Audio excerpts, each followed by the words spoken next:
មនុស្សធំនៅជុំវិញពិភពលោកទាំងអស់នេះត្រូវបានហាមឃាត់ដោយសារតែគំនិតរបស់លោកបាទហាមឃាត់ដូច្នេះហើយការបង្ហាញភាពស្មោះត្រង់នេះនឹងបង្កើតឲ្យមានការចលាចលយ៉ាងខ្លាំងបញ្ហានេះមិនអាចស្ងប់ស្ងាត់បានយូរទេខ្ញុំត្រូវតែរកឧត្តមសេនីយ៍បោឲ្យបានឆាប់តាមដែលអាចធ្វើទៅបានកញ្ញាជីនអ្នកនៅតែមិនទាន់ប្រាប់ខ្ញុំថាប្រធានប៉ាល់នៅឯណាទេ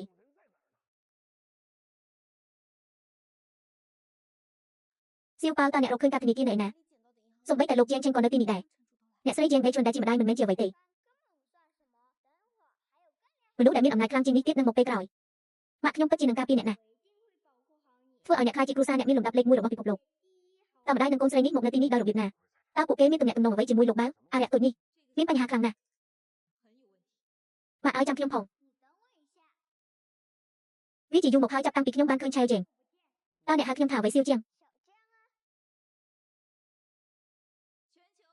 កាត់អធិរាជកម្ពុជាតែមួយគត់របស់ពិភពលោកវាស្ថិតនៅក្នុងដៃរបស់គាត់តើអ្នកបាននិយាយអ្វីការធនាគាររបស់លោកវ៉ងមានតម្លៃ 2000 លានដុល្លាររឿងសំខាន់បែបនេះតើនេះអាចទៅជាយ៉ាងដូចម្តេចលេចឡើងនៅក្នុងដៃរបស់កុមារតើកម្លាំងដើម្បីរុះរើភ្នំនិងវិញ្ញាណដើម្បីគ្រប់ដណ្ដប់លើពិភពលោក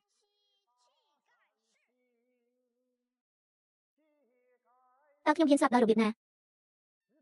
ពេលវេលាមិនរងចាំមនុស្សទេរហូតដល់យូជីយឺតដូចជានៅរស់នេះគួរតែត្រូវបានកាត់ឃើញបែបនេះខ្ញុំមានអារម្មណ៍ដូចជាអ្នកដៅអញ្ចឹងលើកជង្គង់ចុះភ្លាមម្ចាស់ដៅមរណៈការឃើញបែបនេះគឺដូចជាការឃើញចៅវាយរបស់ខ្លួនឯងអញ្ចឹង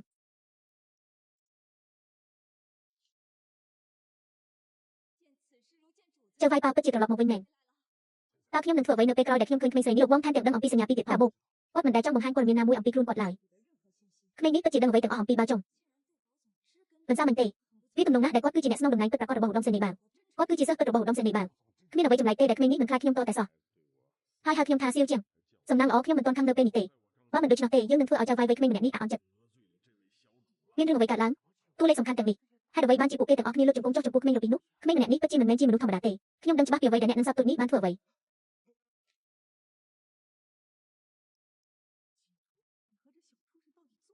អ្នកទាំងអស់គ្នាសូមក្រោកឈរឡើងលោកម្ចាស់តើឧត្តមសេនីយ៍ប៉ាល់អ្នកឯណាមិនអីទេអ្នកនឹងដឹងនៅពេលអ្នកមកជាមួយខ្ញុំតើអ្នកកំពុងឈរនៅទីនោះដើម្បីអ្វីព្រះចៅអធិរាជ Cordon មិនត្រឹមតែមានទ្រព្យសម្បត្តិច្រើនប៉ុណ្ណោះទេលើសពីនេះបន្ទប់ឯកជនរបស់ខ្ញុំក៏មាននៅទីនោះដែរពួកគេថែមទាំងដឹងអំពីការធានារ៉ាប់រងជួសជុលឯកជនទៀតផងតោះទៅថ្ងៃនេះចាំខ្ញុំនាំអ្នកទាំងអស់គ្នាទៅមើលរបស់ដ៏មានតម្លៃបំផុតនៅក្នុងលោករបស់ដ៏មានតម្លៃបំផុតឃ្លាំងឯកជនសម្រាប់ធានារ៉ាប់រងប៉ុន្តែខ្ញុំធ្លាប់ប្រកាសនិយាយវាតែម្ដងគត់ចំពោះទីតាំងនៃឃ្លាំងសម្ងាត់វិញវាមិនច្បាស់លាស់ទាំងស្រុងនោះទេកញ្ញាឈីនឃ្លាំងសម្ងាត់គឺជារឿងតូចតាចកូនឆ្កែនេះខ្ញុំមិនដែលជួបពីមុនមកទេតើគាត់អាចដឹងដោយរបៀបណាតើវាអាចទៅរួចទេដែលគាត់ពិតជាសិស្សរបស់ចៅវាយប៉ាវឃ្លាំងឯកជនអូតើខ្ញុំមិនត្រូវទេបងសងត្រូវបានគេស្គាល់ថាជា Bayern នៃឧស្សាហកម្មហិរញ្ញវត្ថុខ្ញុំមើលទ្រព្យសម្បត្តិសុទ្ធរបស់គាត់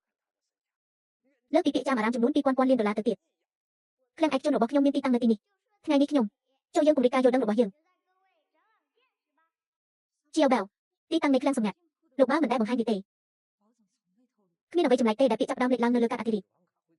ដូច្នេះនេះគ្របជាទីស្នាក់ការកណ្ដាលនៃរតនាគាររបស់ការិយាល័យសន្តិសុខប្រសិនបើប៉ាវចុងជីនហួយមានពិតមែនវាពិតជានឹងបង្កភាពវឹកវរនៅទូទាំងពិភពលោកហើយវិបាករំពឹងចុងក្រោយនឹងមិនអាចនឹកស្មានដល់យ៉ាងណាក៏ដោយ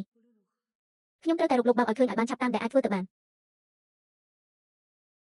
សៀវប៉ាល់តើអ្នកនៅតែជាសៀវប៉ាល់ដែលខ្ញុំស្គាល់មែនទេម៉ាក់ឲ្យសុំជឿម៉ាក់ម្ដងទៀតណាអ្វីកំពុងដំណើរការទៅយ៉ាងពិតប្រាកដដូចដែលខ្ញុំរំពឹងទុកពិភពលោកទាំងមូលកំពុងរងចាំការវិលត្រឡប់របស់ខ្ញុំពោត្រឡប់ទៅផ្នែកខាងលើវិញគាត់បានកុហកលោកប្រធានាធិបតីជាងយើងមិនដែលបានបង្កើតរតនាគារឯកជនទេក្មេងនេះប្រកាសជាកំពុងកុហកហើយអ្នកត្រូវតែជឿខ្ញុំជាអ្នកគ្រប់គ្រងនៅធនាគារប៊ីនហៃពិតមកទៅ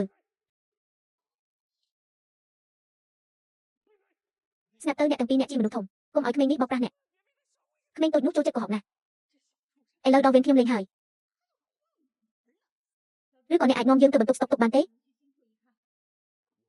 ខ្ញុំនឹកអ្នកខ្លាំងណាស់អ្នកចង់ជឿលើការកុហករបស់អារៈទុយមែនទេអ្នកមិនជឿខ្ញុំទេអ្នកណាម្នាក់អូសគាត់ចេញទោះបីជាខ្ញុំនិយាយការពិតក៏ដោយកុំប៉ះខ្ញុំអីបេះដូងខ្ញុំមិនមែនជារបស់អ្នកទេវាជារឿងអ្វីរបស់អ្នកមិនចង់ទេមនុស្សពេញវ័យទាំងនេះសុទ្ធតែជាអារៈទុយនៃពិភពលោក